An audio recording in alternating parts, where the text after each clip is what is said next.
This game day preview is brought to you by Asgrow DeKalb.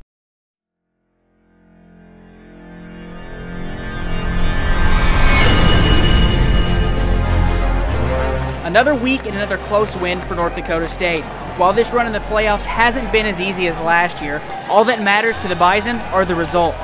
I'm so happy we won last week, but there are no guarantees, and you just got to put your best foot forward and see what happens. The semifinal matchup will be the last game in the Fargodome for Bison seniors. Yeah, we've talked about it a little bit. It's kind of weird knowing that this is definitely going to be our last game in the Dome, but it's all the more reason to want to make a good memory out of it.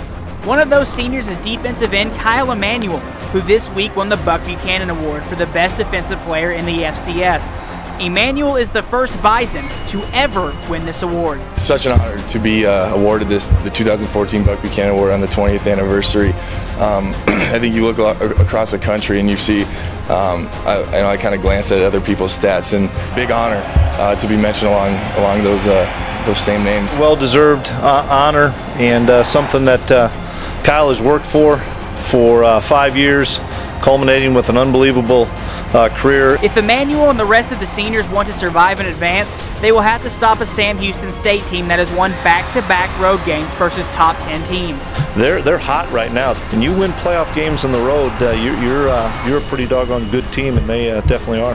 The Bearcats are led by first-year head coach Casey Keeler, who in his last job at Delaware made it to the FCS championship 3 times, winning the title in 2003. He's had an unbelievable program at Delaware, and I knew when they hired him at Sam Houston they made a great hire, because you just look at his track record. He's had success, and he's going to continue to have success.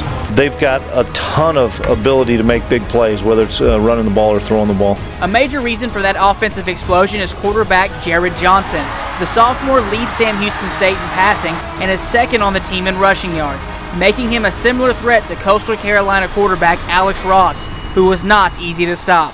They both have the ability to run. They both can throw the ball pretty good, and they both have the weapons on the outside to do so. So there actually is a lot of similarities between the two. Another similarity between the Bearcats and Coastal is their no-huddle offense, once again making pre-snap adjustments on defense important. You know, how well can we disguise our look so that they can't tell whether or not we're playing zone, whether or not we're playing man. The Bearcats' defense has gotten 7 sacks in the past 2 games, a lot of that having to do with its defensive line. They're definitely very athletic. They got some big bodies on the defensive line, and they can move pretty well. We've seen they're good tacklers, and really they're going to be just as tough of a defense as we've played this year.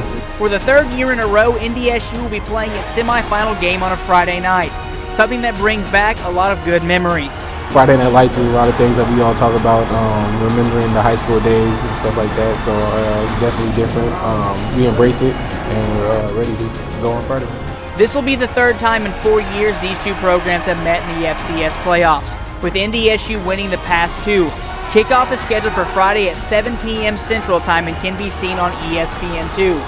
For GoBison.com, I'm Brett Rory.